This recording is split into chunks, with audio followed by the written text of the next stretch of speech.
les mitzvot et l'antidépresseur.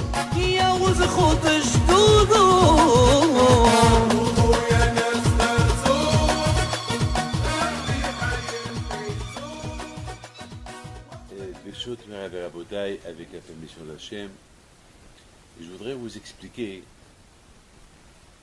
ce que dans la paracha de Lech Lecha, d'Avraham Avinu, on voit que Hachamim nous disent qu'il y avait une grande différence entre Abraham et Noah. Noah, c'est lui qui a reconstruit le monde. Il y a une façon comment il a construit. La Torah nous parle de Avraham Avinu, de la façon comment Abraham il a construit le monde. Pourtant, Noah, c'est écrit qu'il était un grand tzaddik. Sur Avraham Avinu, c'est pas écrit qu'il était un grand tzaddik. Pas écrit. Mais c'est écrit qu'Abraham est respecté Hachem, est respecté la Torah. Mais la Torah, elle ne précise pas qu'il était tzaddik comme qu'elle a précisé par rapport à Noah. Mais d'autre côté, Hachamim disent que Noah, s'il aurait vécu à l'époque d'Abraham, Noah, il ne vaut pas grand-chose par rapport à Abraham. Alors, c'est quelque part, il faut comprendre. D'un côté, la Torah, elle prétend que Noah, c'était un grand tzaddik à sa génération. Et s'il était à la génération d'Abraham, il aurait été encore plus tzaddik.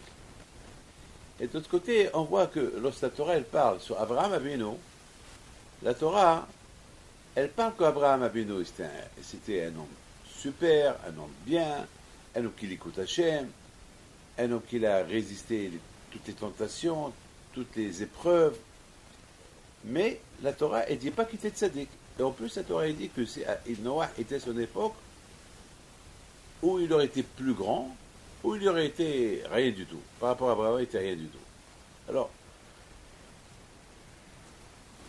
comment on peut comprendre qu'est-ce qu'il était Noah et comment on peut comprendre qui était Abraham et qui Bémet, et est-ce Abraham Bémet, il était plus important que Noah, même que la Torah n'a pas écrit sur lui qui était un tzaddik. Vous savez, lorsque vous parlez d'une marque, c'est que la marque elle coûte très cher.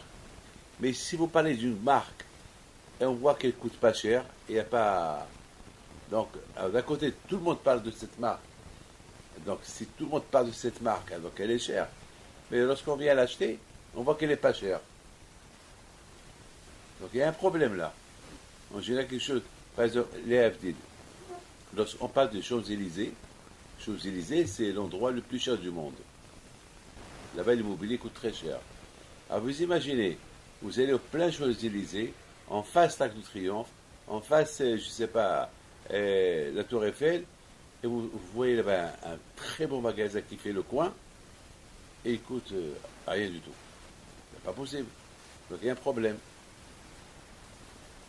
Et vous voyez le magasin, il est super. Vous voyez là où il est situé, c'est super. Vous voyez les plans, les fondations, tout est super, mais coûte pas cher. Il y a un problème. Alors ça, c'est ce qu'on va essayer de comprendre. Alors, j'ai pas réfléchi, et par exemple, on parle de Rabbi Chaim Pinto. Écoutez bien ce que je vais vous dire. Lorsqu'on parle de Rabbi Chaim Pinto, vous savez, moi, c'est dès les temps je découvre mon grand-père.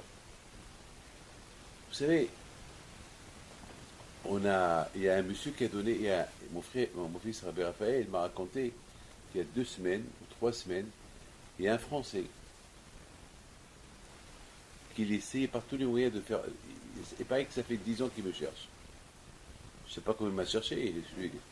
À 10 ans qu'il ne sais pas, parce qu'il a mal cherché.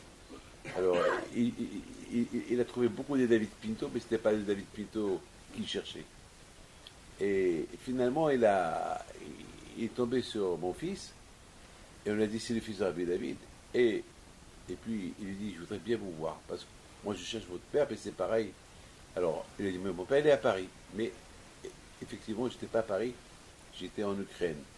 Donc, il a dit, il faut que je vous voie, et vous êtes pareil, je voudrais bien vous remettre quelque chose et vous donner vous raconter quelque chose et vous remettre quelque chose.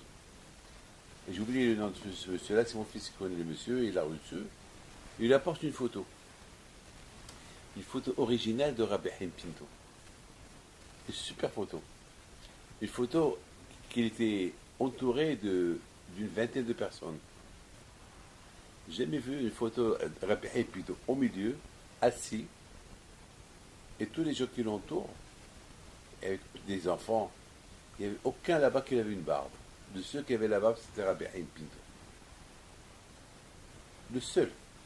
Et tous étaient habillés à l'époque, comme la façon qu'ils étaient habillés à l'époque, les costumes de l'époque, ça fait il y a 70, 80 ans, comment ils étaient habillés à l'époque. Et je vois Rabbi Haim Pinto à la Vachalon, je vois son visage, et je vois le visage des autres. Et je vois que tout le monde est entouré de lui, et chacun lui touche ses mains, ça veut dire qu'ils veulent prendre la photo en le touchant. Et je vois le tzaddik à la Vachalon, Rabbi Haim Pinto, assis, la grandeur, la anava de ce tzaddik-là. Quelle belle photo. On va la diffuser, cette photo-là. Il me semble que je l'ai vue une fois, mais on n'a pas voulu me la donner. Là, alors ce monsieur-là, ce français-là, qui n'est pas juif, il raconte à mon fils, ouais, il a dit, vous savez, en 90 ou 91, j'avais des gros problèmes, des graves problèmes d'argent. Donc, un ami à moi qui habitait à Paris, il me dit, on va aller à la Iloula de Rabbi Haim Pinto, tu viens. Alors, il dit à mon fils, monsieur, moi je suis pas juif, et j'ai rien compris, la Iloula, je vais faire. Il dit, tu sais quoi, tout celui qui a un problème, il va à la Iloula de Rabbi Haim Pinto, son problème il est résolu. Alors maintenant, le non-juif, qui pense, il dit, quoi, c'est un pèlerinage magique, alors si c'est comme ça, alors tout le monde va aller, pourquoi c'est pas tout. Effectivement, c'est pas pourquoi tout le monde ne va pas. Alors il dit, pourquoi tu ne vas pas? Alors quoi, c'est un pèlerinage magique. J'ai des problèmes, je vais là-bas et mes problèmes se résolvent, c'est tellement facile. Hein? Alors à la fin, il dit à mon fils, il a décidé de partir. Donc c'est un non-juif qui est parti avec un juif à la Iloula de Rabbi Haim Pinto. À l'époque, il y a une quinzaine d'années, c'était pas comme aujourd'hui. Peut-être on était 300, 400, 500 personnes, pas comme aujourd'hui qu'il y a plus de 1000, 1200, 1300, 2000 personnes. C'est pas comme avant. Alors, il va, et comme chaque année, lorsqu'on est à l'intérieur du mausolée, je lui dis, c'est le moment de prier. Et bien, sachez que tout celui qui prie, que sa prière soit exaucée, que sa prière est bonne chez Akadosh Baruch Hu. Alors, le non-juif, il raconte, il a dit, je vois tout le monde qui se tait et tout le monde qui prie. Et moi aussi, j'ai commencé à prier, comme tout le monde. J'ai dit, je veux que ça s'arrange ça, je veux que ça s'arrange ça, je veux que ça s'arrange ça, je veux que ça s'arrange ça. Les prières qu'il a fait, et il a dit à mon fils, tout ce que j'ai demandé, la même année, même le même mois, ça a été accepté. Et votre papa, il m'a donné une photo, la voilà, je la montre, que c'est là, je garde. Et grâce à Dieu, il ne me manque rien du tout. J'ai des magasins, mes enfants sont mariés, j'ai tout. Voilà, je vous donne un don pour vous, que vous remettez à votre papa. Et voilà, je vous donne cette photo, parce que je sais que cette photo-là, vous ne l'avez pas. C'est quelqu'un qui me l'a donnée. Il m'a dit, c'est la seule photo, parce qu'il a raconté son histoire à un juif. Ce juif, il a dit, puisque tu es à l'Emouna, en Rabbi Haim Pinto, je vais te donner une photo qu'on a dans la famille. Et là, voilà, je la donne. Alors, vous voyez ici un non-juif qui raconte une histoire sur Rabbi Haim Pinto. Il raconte comment sa prière est montée chez Akadosh Baruch Hu. Je vois la photo de Rabbi Haim Pinto, je vois un homme saint, entouré des gens simples. Même des gens que, une fois qu'ils vont quitter Rabbi Haim Pinto, ils vont enlever la kippa de la tête. Et Rabbi Haim Pito Alav Shalom, il est à côté d'eux. Il ne va pas leur dire, mais c'est quoi? Moi, je ne prends pas des photos avec des gens frais comme vous, des gens qui ne mettent pas de kippa, des gens qui n'ont pas une barbe comme moi. Non, je dois la parole d'honneur. Pour moi, cette photo-là, je vois Rabbi Haim Pinto. Aujourd'hui, je vois des admorim entourés des Hasidim, tous barbus. Je vois ici un tzaddik qui fait des miracles, entouré avec des gens habillés comme les béhémots de l'époque, très modernes de l'époque, rétro, métro, je ne sais pas comment vous dites, métro, voilà, comme à l'époque, presque pas une kippa sur la tête. Ils avaient une kippa par rapport à Rabbi Haim, mais je sais qu'après ils vont l'enlever. Voilà, il se fait photographier avec eux. Voilà ce que j'ai appris. Voilà, moi je dis, c'était comme ça Abraham Avinu. L'approche d'Abraham Avinu à l'époque, vous savez, il faut savoir une chose. Il y a un tzaddik, il y a un tzaddik. Il y a un tzaddik qui est tzaddik, il est tzaddik. Que Hachem seul qui sait qu'il est tzaddik, d'accord? Il y a d'autres tzaddikim que le monde entier, on voit sur eux, ils vont, le monde entier, ils voient que ce monsieur-là, il est tzaddik. Ah, comment un vrai tzaddik, comment on peut calculer un vrai tzaddik? Un vrai tzaddik, pour moi, c'est ce tzaddik-là, qu'il est mélangé avec tout le monde, qu'il est capable de se mélanger avec tout le monde et ne pas apprendre d'eux. On voit à la rigueur, on voit que Noah était un grand tzaddik, mais justement, parce qu'il était un grand tzaddik, et à l'époque où il vivait, il aurait pu tomber. Il était tzaddik, mais il avait besoin d'une protection. Abraham Avinu Alav Shalom, il pouvait être tzaddik et rester tzaddik, même s'il est avec les Shaïm. Et les Shaïm ne vont pas l'influencer.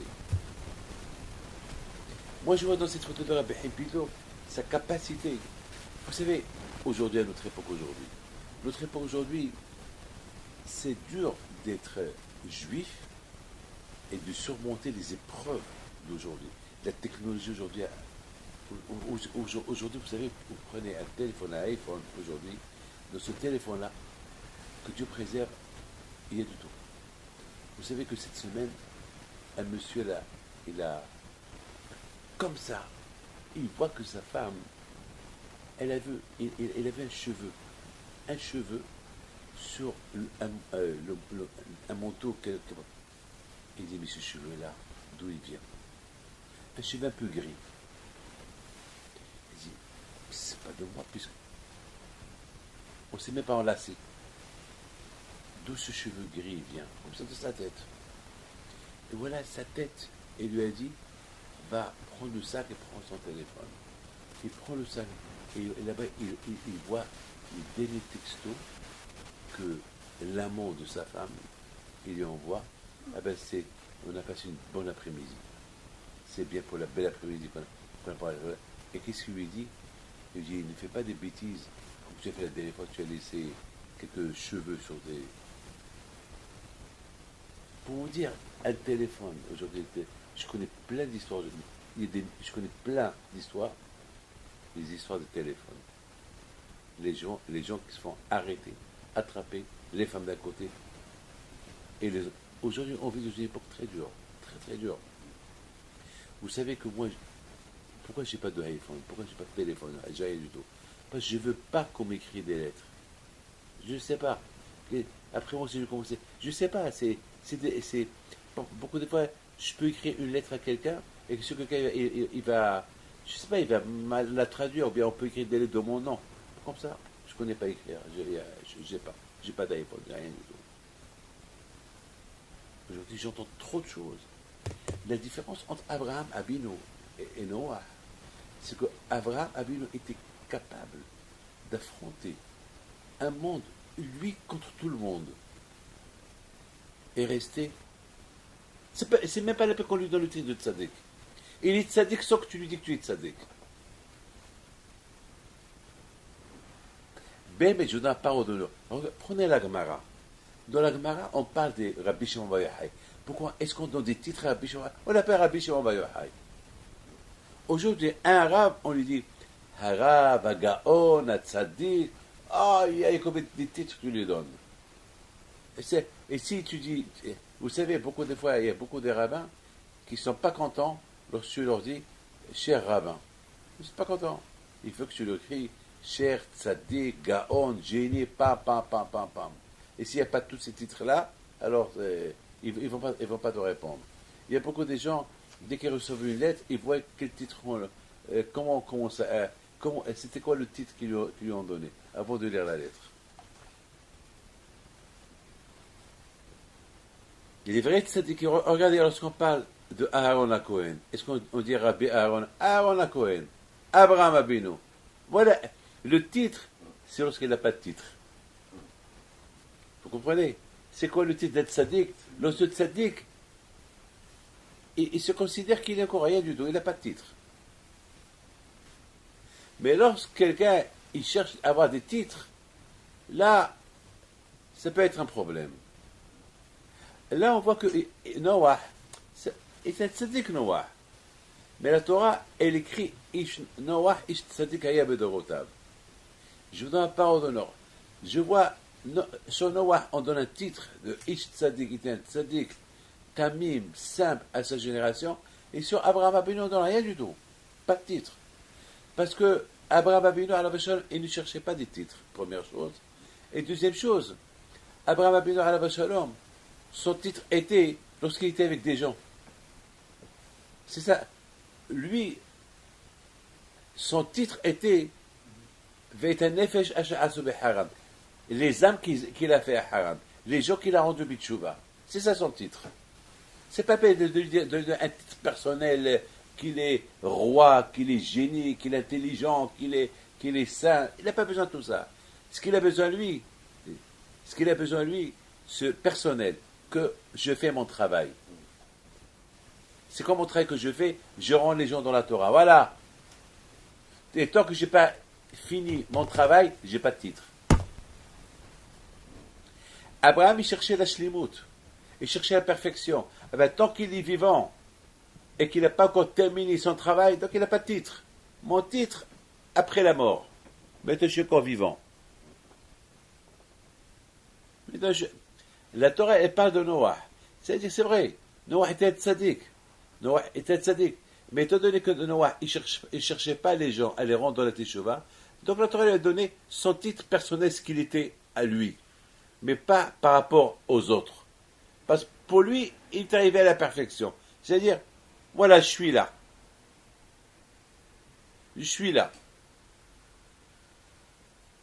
Voilà, je suis là. Et ce qui est important, et c'est la raison pourquoi, étant donné qu'il travaille tout seul, donc c'était un danger.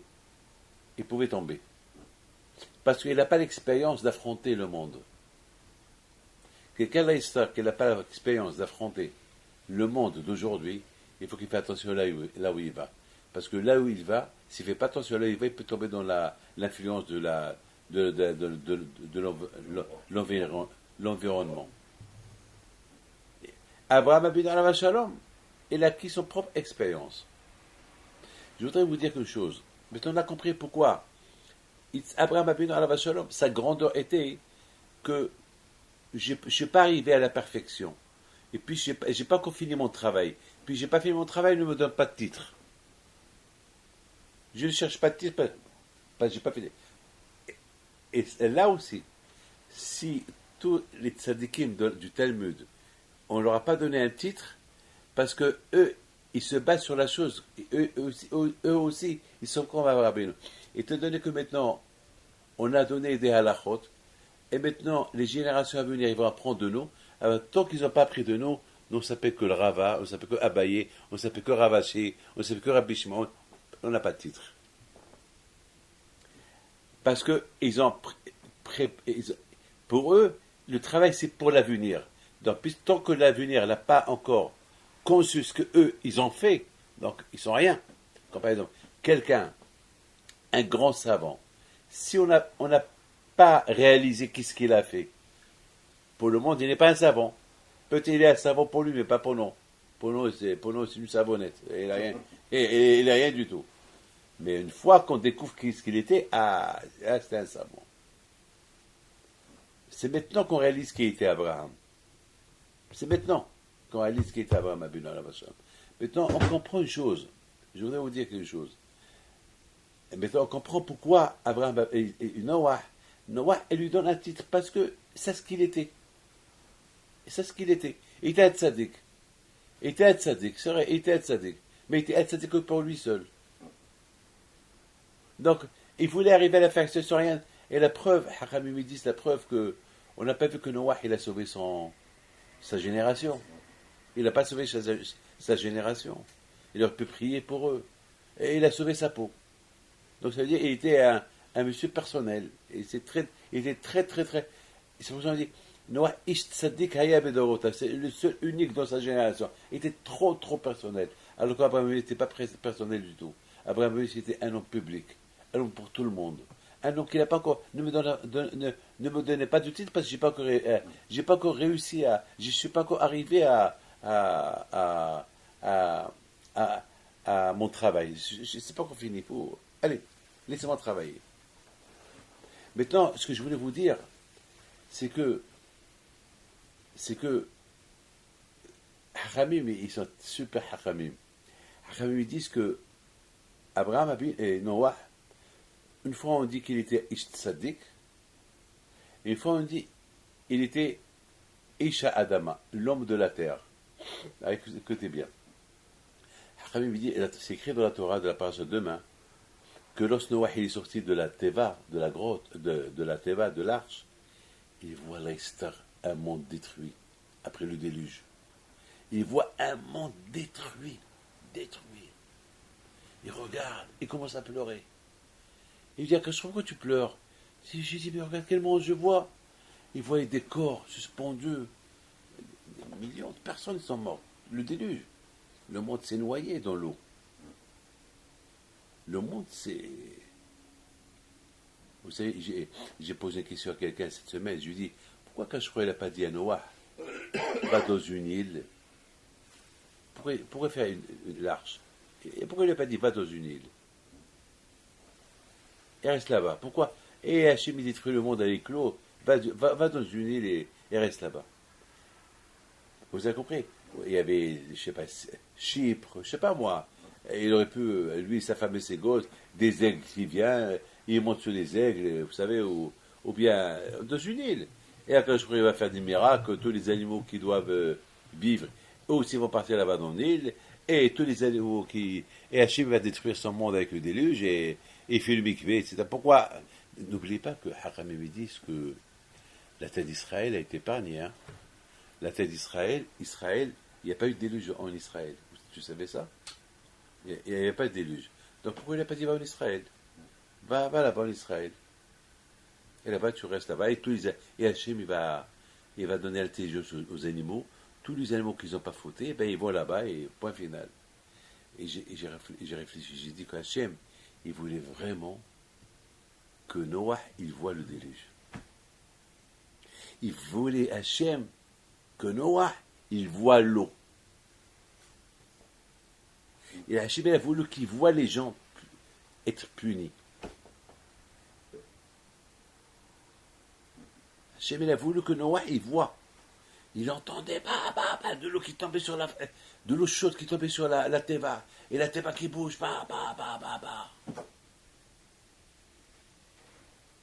Parce qu'il y a une différence entre ce que tu vois et ce que tu ne vois pas. Parce que l'impact, il est là.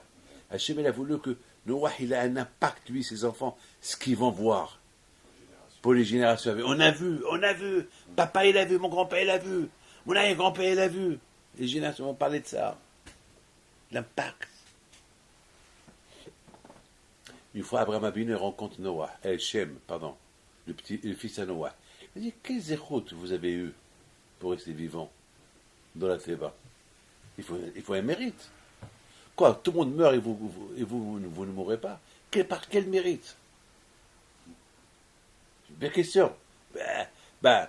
Alors, Noah, Shem aurait pu lui dire, parce que papa était tzaddik. Ou pas? Et alors, Abraham aurait pu lui dire, ma question, moi, il dit, ouais, il était tzaddik que pour lui. Il n'était pas tzaddik pour les autres. Alors, quel mérite il a? Il n'y a que son propre mérite, c'est tout. pour son propre mérite, il est resté vivant, alors que tout le monde est en train de crever dehors. Shem lui donne une super réponse. Devinez quelle réponse il lui donne. Il dit, grâce à la tzedaka qu'on a fait. Il dit, la tzedaka que vous avez fait? Mais quelle tzedaka? Quelle charité? Tout le monde est mort à votre époque.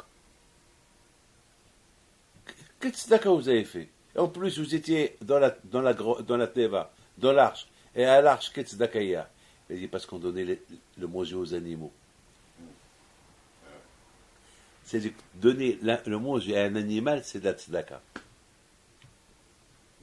Parce que papa, nous et papa, c'est nous qui s'occupaient des animaux dans dans la teva. On leur donnait à manger.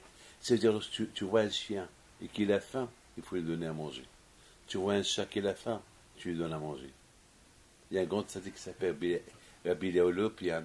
Il y a une fameuse photo de lui en train de donner du lait à un chat. Un vieux tzaddik qui donne le lait à un chat. Le lait à un chat.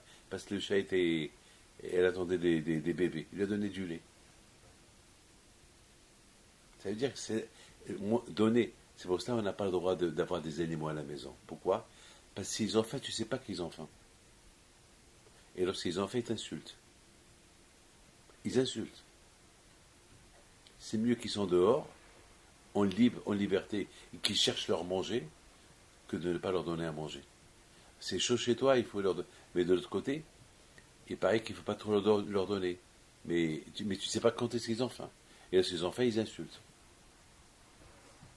C'est ça, c'est la folie, ça. C'est la raison pourquoi.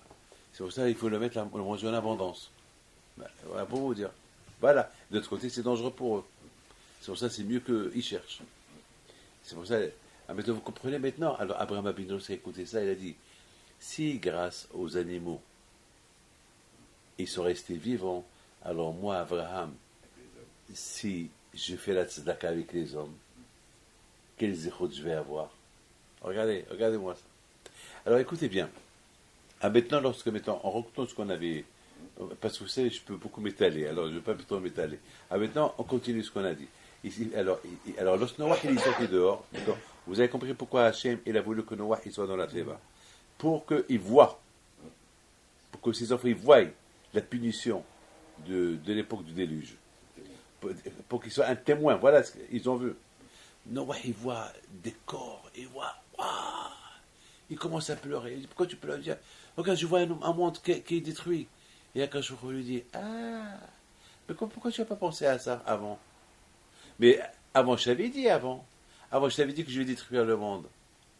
Et pourquoi? Il fallait pleurer, il fallait courir. Mais toi, tu es resté un tzaddik personnel, comme je vous ai dit. Tu voulais être solo. Ish tzaddik, solo. T'as pas voulu qu'il y ait d'autres avec. La preuve, est-ce qu'il y a eu d'autres personnes qui sont rentrées avec toi dans la théba par ta femme et tes gosses? Personne. Donc ça veut dire quoi? Bah, c'était un peu ta faute. Écoutez bien. Maintenant, Noah, pour oublier un peu sa tristesse, il a planté de la vigne. Il voulait du vin. Il y a un miracle, le même jour, le raisin est sorti. Il prend le raisin, il fait du vin, et la même minute, il y avait un miracle que le vin est devenu un bon vin. Il a bu, s'est saoulé. Alors la Torah, elle appelle Noah, Isha Adama, l'homme de la terre. Mais la question, elle est grande. Comment vous pouvez imaginer que Noah, d'un côté, on l'appelle Ish Tzadik, un homme Tzadik, et d'autre côté, on l'appelle un homme de terre. Alors, on ne peut pas appeler un homme Tzadik un homme de terre. Ou il est Tzadik, ou il est un homme de terre. Et c'est pas possible. Et surtout maintenant, surtout à quoi? Parce qu'il a planté une vigne, ça y est, tu le traites d'un homme de terre. Mais c'est, où est le mal? Est-ce qu'il y a du mal? Dis-moi, il y a du mal? Vous savez, le vin, c'est quand même, le vin, c'est bon, ça donne un peu vous savez, lorsque quelqu'un est un peu déprimé, prend un peu de vin, pas beaucoup de vin, un peu de vin pour se décontracter un peu. Ouais. Beaucoup des fois, on fait la tête, dès qu'on voit un peu de vin, un beau rouge, un rosé, ou ouais, on se sent bien, on se sent bien, c'est bien. Oui, le mal. Eh bien, mes amis, vous avez retenez bien ce que je vous ai dit tout à l'heure. Noah était un grand sadique. Je vous en prie, écoutez bien ce que je vais vous dire. Il faut comprendre, c'est quoi les conséquences d'un homme qui veut être seul, solo. Un homme qui ne veut pas se mélanger avec les gens. Un homme qui veut rester toujours seul. Un jour qui va rester toujours seul, il ne sent pas de responsabilité pour les autres. Moi, je déprime lorsque je suis seul. Parce que moi, j'estime que mon travail, c'est avec le public. C'est pas donné à tout le monde. Moi, je peux pas. Vous savez, je suis feu. Je peux pas. Je me vois pas. Je me vois pas être seul. Moi, je peux pas. Moi, j'aime toujours transmettre. J'aime toujours donner la Torah en anglais, en espagnol, en hébreu, en arabe, en français. Je veux transmettre. Noah, malheureusement, un homme, la Torah veut nous apprendre qu'un homme qui veut être toujours tzaddik, il veut toujours servir le bon Dieu seul, alors qu'il a le travail à donner, il ne le fait pas. À la fin, il fait des bêtises. C'est vrai, c'est pas donné à tout le monde de donner. C'est pas tout le monde qui peut être. C'est pas tout le monde qui est riche. C'est pas tout le monde qui est pauvre. C'est pas tout le monde qui est intelligent. C'est pas aussi tout le monde qui peut transmettre la Torah. C'est pas tout le monde. C'est vrai, c'est pas tout le monde. Mais je parle de ceux qui peuvent donner, ils ne donnent pas. Hein? Ou ceux qui auraient dû donner, ils n'ont pas donné. Vous savez que Hachamim me disent que le bon Dieu pleure pour certains cas. Il pleure pour un pauvre que il n'a pas de quoi vivre. Et il a la possibilité de vivre, il reste pauvre. Il pleure pour quelqu'un qui peut étudier la Torah, qui a la yeshiva à côté de lui, il y a une synagogue à côté de lui, il y a tout à côté de lui, il ne le fait pas. Et il pleure pour quelqu'un qui veut étudier et que rien n'est à côté de lui. Et qui ne peut pas étudier parce qu'il n'a pas la possibilité d'étudier. Il pleure pour lui. Quand je vois, comment toi, tu as la possibilité de devenir un tzaddik et tu ne le fais pas.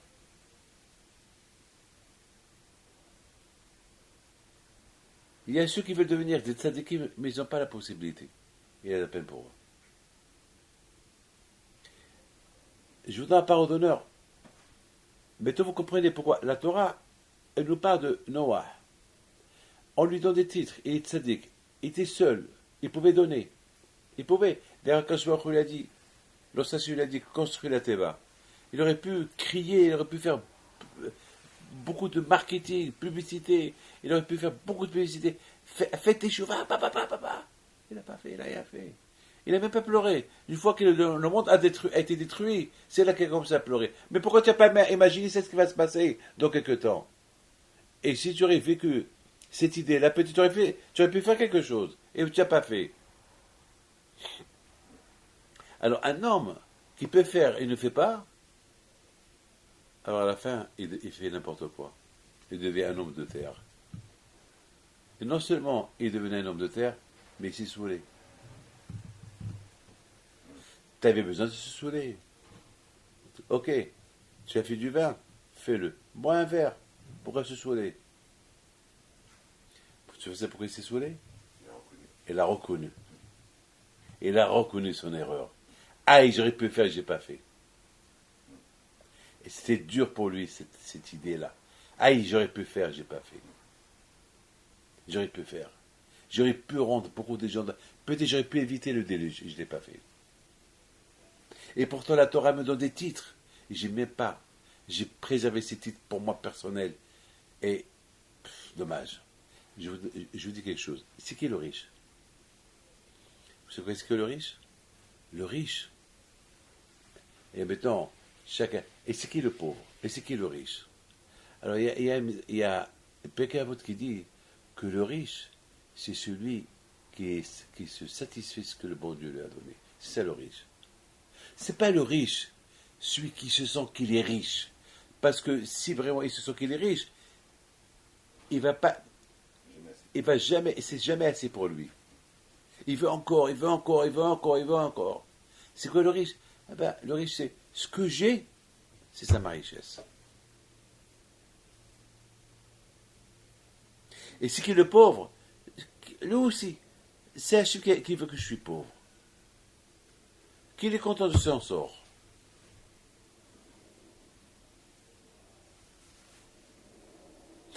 Malheureusement, aujourd'hui, le cas, c'est pas comme ça. Mais moi, je vis dans. Vous savez, hier, j'ai discuté avec mes enfants, avec mon fils. Je parlais, les temps, ils sont durs, il faut réduire. Et alors, il m'a eu. Il dit, papa, mais c'est pas toi qui nous as dit toujours qu'il faut avoir le bitachon en Dieu. Je le regarde.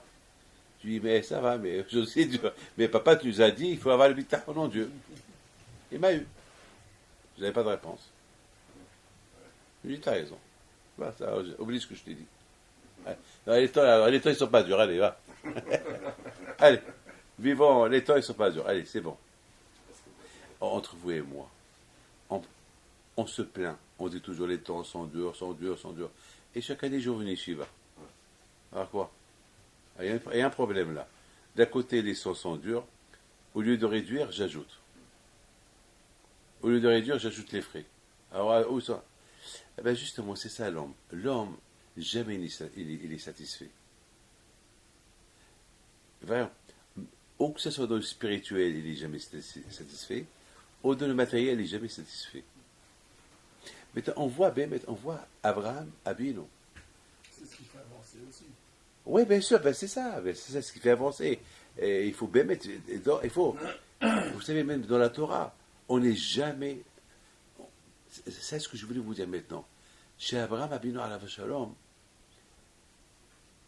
le fait qu'il vivait, que jamais il a encore atteint son but, alors il se voyait toujours petit. J'ai pas atteint mon but encore. C'est pour cela, la parole de Lech Lecha, c'est écrit Lech Lecha. Abraham, ne crois pas parce que tu as converti quelques personnes et tu as rendu un peu des gens Bitchova, ça a été atteint ton but. Non, Lech Lecha, va encore, il y a encore du travail à faire. Ça veut dire que, Bémet, au lieu que la Torah, elle nous parle que d'Abraham, qui était seul contre le monde entier, qui était idolâtre, était un tzaddik, qui était croyant, et qu'il a donné sa vie pour le bon Dieu, que Nimrod l'a voulu le brûler. La Torah ne parle même pas de ça. La Torah ne parle même pas que Nimrod, il a jeté Abraham au four, et qu'il y a un miracle comme ça, la Torah ne l'écrit pas. Mais c'est un miracle. Imaginez-vous, on prend un homme, on le jette dans un four, du feu. Il ne brûle pas. Et il marche. Et après, Nimrod lui dit, Abraham, tu es super, mais je crois que ton Dieu est plus fort que moi. Sors mon fils, sors. Tu es super. Comment la Torah ne parle pas de ça? Attends, c'est un miracle ça, La Torah ne pas de Kehat Yamsouf. C'est un miracle, oui. Et quelqu'un qui rentre dans le feu et qui sort vivant, c'est pas un miracle que ses vêtements ils n'ont pas brûlé, ses cheveux n'ont pas brûlé, il sort vivant.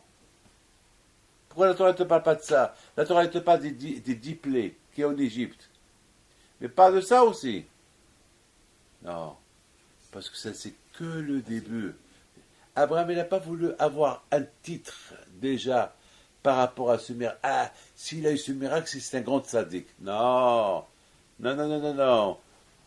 Je serai tzaddik après 120 ans. Pas maintenant. Je suis encore l'ech maintenant. Je viens de commencer. J'ai une longue vie devant moi. Je fais rien du tout encore.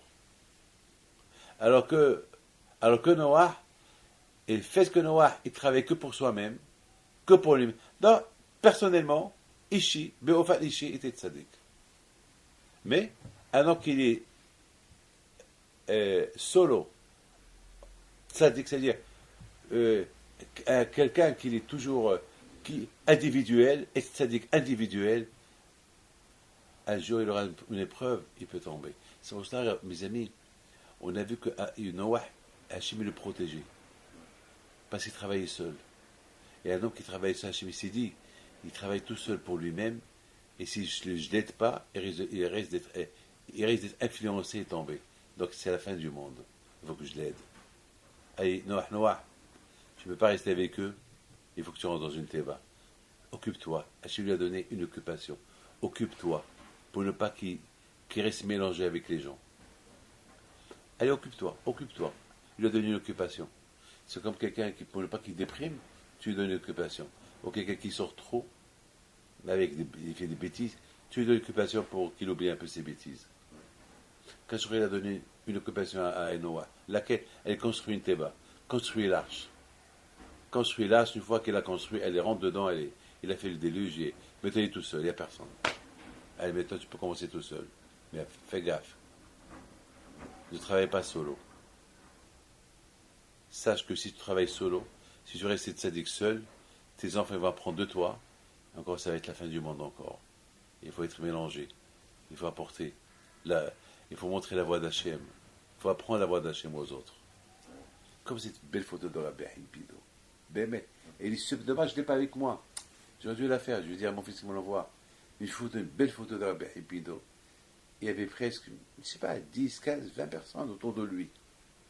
Et tous habillés, très modernes, de l'époque. Pas de djellabia, non. Costume, vraiment avec des cheveux de l'époque comme des cheveux. Hein? Ouais, les cheveux, enfin, des traits à gauche, et, je sais pas, la mode de l'époque, d'il y a 80 ans. On dirait qu'ils ont venu de faire un brushing, je sais pas quoi. Bien habillés en blanc, et même les enfants, ils étaient bien habillés. Et Rabbi Hippit au milieu, ça ne les dérange pas. C'est pas des barbus qui l'entourent. Aucun n'avait une barbe. Il n'y avait que des moustaches, comment ça s'appelle, les pattes, des brushings, voilà. Et ils n'avaient pas l'air d'avoir des kippas même. Il y avait peut-être une kippa par respect, mais je ne sais pas. C'est-à-dire que pour Rabbi Pinto, ce n'est pas ceux-là qui vont l'influencer. Le contraire, il est avec eux. Il les aide. Et pour eux, ils le tiennent pour prendre une photo avec lui. Pour eux, c'est un sroud d'être avec lui. Et c'est un sroud qui nous accepte. Et pour Rabbi Pinto, pour moi aussi, c'est un sroud qui m'approche. Ils veulent apprendre de moi. Je suis une image pour eux. Ça, c'était Abraham Avinu. Mais Noah, malheureusement, il s'est éloigné de tout ça. Il voulait être tzaddik solo. Alors qu'est-ce qui s'est passé à la fin? Il est tombé. Mais je voudrais terminer avec une belle phrase. Je l'ai écrit pour ne pas que je l'oublie. Mais c'est beau ce que je vais vous dire là. C'est quelque chose de super, vraiment quelque chose de super. Alors, déjà la question, je reprends la question. Est-ce que parce que Noah, il a planté une vigne, on l'appelle un homme de terre, alors que la Torah lui a donné un nom, lui a donné un titre de tzaddik? Et n'oubliez pas une chose. Est-ce que vous êtes au courant que Noah, c'est lui qui a inventé les outils pour travailler la terre? Oui, messieurs. C'est Noah qui l'a inventé. Avant, parce qu'à l'époque, les gens, ils creusaient avec leurs mains. Ils labouraient la terre avec leurs mains. Ils n'avaient pas la sagesse de créer des outils. Ils ne savaient pas. Ils croyaient qu'il faut creuser avec les mains. Alors, ils s'arrachaient les mains, les doigts. Et c'est lui qui a créé des outils pour labourer la terre. Alors pourquoi il n'a pas donné le titre de homme de terre? Puis c'est lui qui a créé les outils. C'est pour ça qu'il l'a appelé Noah. Pourquoi il l'a appelé Noah? Ah, tu nous as soulagés. Jusqu'à maintenant, on se cassait les doigts. On se griffait avec... Maintenant, Baruch Hashem, tu nous as... Il leur a donné l'idée de comment labourer la terre. Les outils, le marteau et tout. C'est lui. Alors pourquoi il n'a pas donné le titre et l'homme des outils? Parce que là, il a planté une vigne, tu l'appelles l'homme de la terre. C'est une super réponse que j'ai pensé ce matin. Super réponse. Il faut savoir une chose. Vous avez faim. Vous avez faim.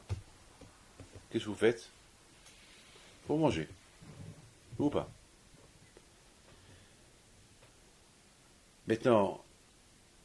Vous rentrez au restaurant, vous avez faim, et vous voyez toutes sortes de salades. Vous voyez toutes sortes de viandes. Vous avez un buffet super. C'est votre choix de prendre tout si vous voulez. C'est un buffet. C'est un buffet. En général, aussi un buffet. Vous voyez tout le monde qui regarde. Je veux ça, je veux ça, je veux. Vous voyez des gens qui prennent 3, 4 assiettes. Beaucoup des fois, lorsque je suis avec ma femme et mes enfants, on est quelque part, et je les vois tous arriver avec des assiettes. Et dans ma tête, je me dis, est-ce qu'ils vont manger tout ça? À la fin, vous voyez, ils ont mangé que le quart, et 3 quarts, ça reste sur la table. Parce que l'œil est là en vie. Je veux ça, je veux ça, je veux ça. Mais tu ne peux pas manger tout ça. Et surtout, je vois des gens qui apportent encore une assiette de pain. Alors, une assiette de pain plus 3 assiettes, c'est pas possible. C'est pas possible. Et maintenant, à part le dessert, et à part les gâteaux, ça c'est maintenant avec la salade à part. Et alors, il y a un kiddush le Shabbat. Je vous donne parole d'honneur, ce Simchat Torah là à Lyon. Ça a coûté à ceux qui ont organisé le Simchat Torah 12 000 euros. Ah oui, l'apéritif de 12. Mais vous savez, j'ai jamais vu dans ma vie un buffet comme ça. Les assiettes, ils se finissent, encore d'autres assiettes. Mais avec déjà, lorsque tu arrives, tu vois tout ça, tu te dis, mais qui va manger tout ça? Et tu vois, les gens, ils sautent. Après, les stewards, ils apportent encore, ils apportent. Et à un moment donné, tu vois les gens qui sautaient sur les saucisses. Voilà, ils ont encore une assiette de saucisses. Et regarde, ils ne veulent plus. On leur apporte encore le foie gras. Et regarde, dommage. Il a même envie de prendre de sa pause pour un autre buffet. Ça, ils sont plus. Le corps, il est. Mais tu as vu des gens passer du foie gras, eh ben, ils vont le manger. Mais ils ont déjà assez. Jusqu'à qu'ils ont. Encore, il va te prendre. Alors, j'ai honte de leur dire, mais arrête, tu vas vous vomir. Et la fin, il va sortir dehors, il va tout vomir.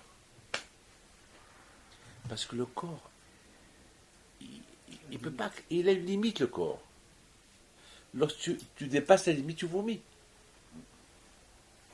C'est fini. Il ne faut pas chercher le plus. Il y a par exemple, je m'excuse de vous le dire, vous êtes riche, le bon Dieu vous a donné l'argent, ben, tu peux profiter. Tu peux avoir un beau salon. Mais c'est pas la peine d'acheter un salon qui coûte 10 fois le prix parce que c'est une marque. Et il y a un salon qui est mieux que celui-là. C'est pas une marque, mais il coûte 1000 euros. Et celui-là, parce que c'est une marque, il coûte 20 000 euros. Pourquoi jeter 19 000 euros? Pourquoi?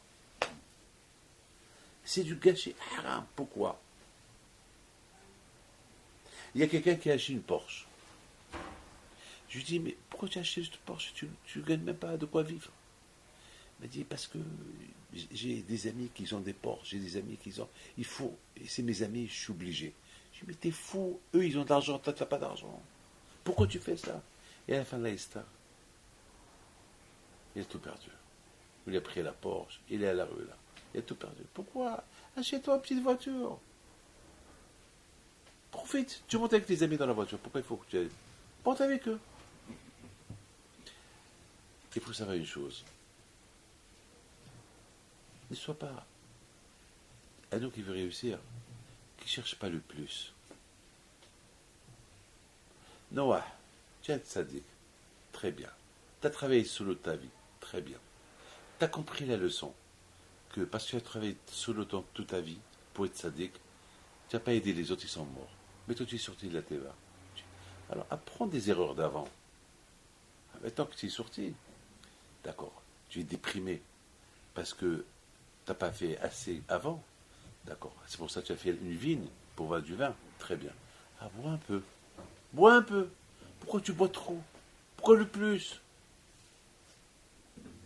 Pourquoi Pourquoi quelqu'un qui est déprimé, il peut prendre un quart d'exomil. Pourquoi prendre deux entiers pour s'endormir ou peut-être il va mourir? Pourquoi? Prends un demi, pas un petit quart. Et ça va te décontracter. Pourquoi prendre deux bâtons?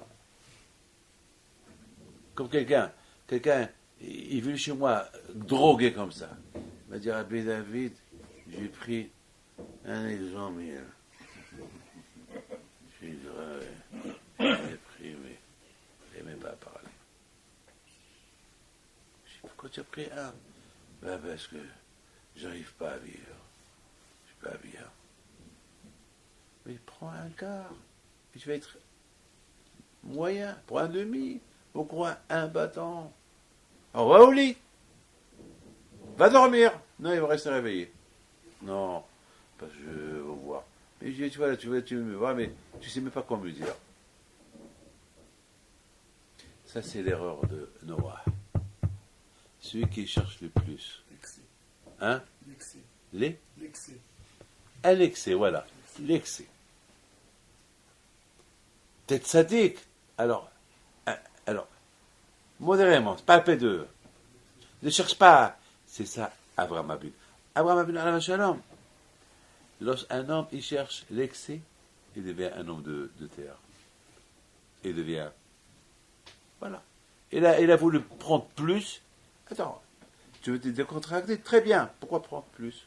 Pourquoi se saouler? C'est ça que tu es devenu nu? Pourquoi tout ça? Parce que pour cela, un homme qui cherche à être. Un homme qui est riche et qui n'en fait pas profiter d'autres de sa richesse, il finira mal. Parce qu'il n'y a rien. On dit qu'un homme qui fait tzedaka, la tzedaka le protège de la mort. Donc un jour il peut mourir. L'aïsta, t'as rien fait de ta vie. Tu n'as pas profité. Je connais quelqu'un, Bémet, il n'a jamais pris de vacances. Multimilliardaire. Pas de vacances, pas de tzedaka, rien du tout. Il vit comme un clochard. Je connais très bien. Leicester, il a fait une belle affaire, une super affaire de 500 millions d'euros. Mais pour arriver à ce qu'il voulait faire, il a emprunté 200 millions d'euros pour élargir et à un moment donné, pas de clients. Pas de clients. Il perdait les clients. À un moment donné, il n'a pas de quoi payer la banque. Et à la fin, la banque, il a tout pris.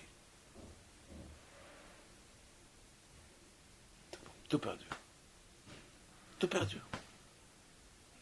Il voulait tout pour lui, il a tout perdu. Il a tout perdu pour lui. Et il a fait perdre tout le monde, en plus. Il a entraîné avec lui toute sa famille là pour de la ruine. C'est ça. Noah, tu vas réussir. Très bien. Tu as de la peine pour tout le monde qui est mort. Très bien. Ça y est, tu veux maintenant devenir un homme, un autre homme. Et alors, apprends du passé. Apprends des leçons du passé. Non. Il veut se renfermer encore. Il boit. Il veut être seul. Il veut se saouler. Alors, c'est pas une leçon, ça. Alors qu'Abraham Abinu alayhi shalom, pour lui, la vie vient de commencer. Chaque jour, elle vient de commencer. Chaque jour, lech lecha. Allez, avance, encore un peu. Allez, step by step. Allez, j'avance, encore, j'avance. Et c'est quoi ton titre? J'ai pas de titre. J'ai pas encore fini. Rabbi Hippido, c'est quoi ton titre? Mon titre? Rien, j'ai pas fini. Un homme qui sent qu'il n'a pas fini son titre, qu'il vient d'arriver, il a un long chemin à faire, il réussit. Voilà mes amis, maintenant vous avez compris la différence entre Noah et Abraham. Et c'est vrai, Noah était un grand tzaddik. Il se peut que s'il aurait été à la génération d'Abraham, il aurait honte d'Abraham, du travail qu'il faisait Abraham. Que Abraham, il ne cherche pas de titre, il cherche à faire avancer les gens vers Hachem, et lui aussi avance avec eux. Il se peut que lui, ou bien peut-être, Noah, s'il aurait été à l'époque d'Abraham, lorsqu'il va voir Abraham comment il fait, il va apprendre de lui. Et s'il apprend de lui, alors lui et Abraham, il faut du beau travail. Hein? Super, hein? Peut-être, on ne sait pas. Mais pour le moment, ce qu'on sait, dans sa génération, il était solo. Donc, il n'arrive pas à l'achever de Abraham Avinu, son petit-fils. Voilà, mes enfants. Que le bon Dieu vous protège.